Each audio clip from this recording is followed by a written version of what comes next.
Here I've got 4 beds, nearly ready. I've got the first 2 ready, and I was working on the other 2 when that rain rolled in and stopped everything. You can see my PV sticking up out of the ground there. That is going to be for my automated watering for those 4 grow beds. This first bed is going to be all kale. I have 1 piece of kale that actually survived through the winter.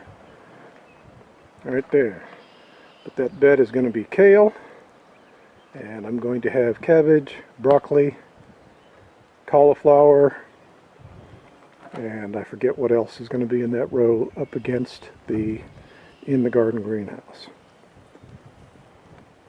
As you can see from the tiller sitting there, I didn't get this job done. This is going to be our sweet potato patch.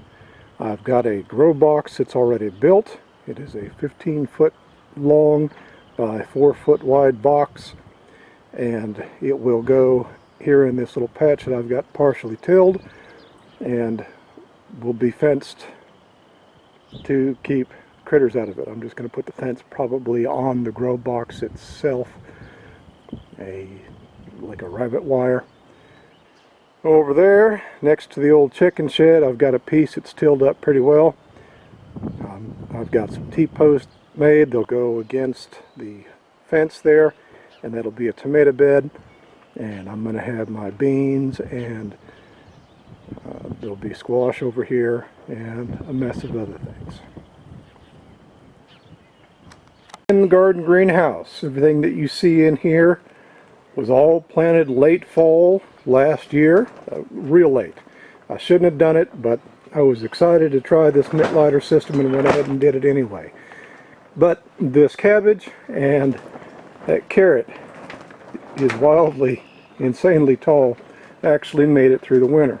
And I've got a few more cabbage over there as well.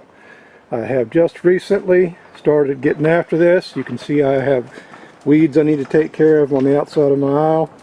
But I have refilled all of my boxes with the sand and sawdust, and it is nearly ready for tomatoes. I'm going to fill this thing up with tomatoes, and hopefully when I get the bed done outside, I'm going to transplant some cabbages either in here, out there, to make more room. I did not get my insulation, pipe insulation over the pipes there in the archway.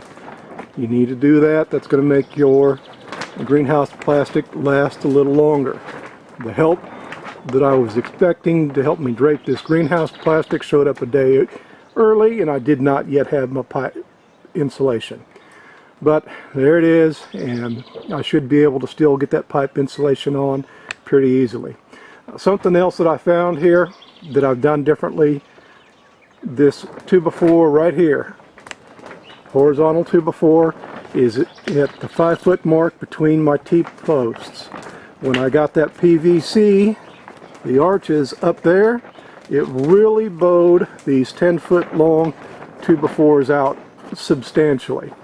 I had to actually get a piece of rope and a little bit of help to pull this 2x4 and that 2x4 in far enough that I could actually get a screw through and into this one down the center. That has tremendously helped and cut down in the amount of bow on those outside 2x4s, and it also supplies additional support for my heavy number 9 wire that is going to be used to hold up all of my tomato plants. And here in the back, you see some of my veggies that need to be in the ground. This rain is dealing with fits.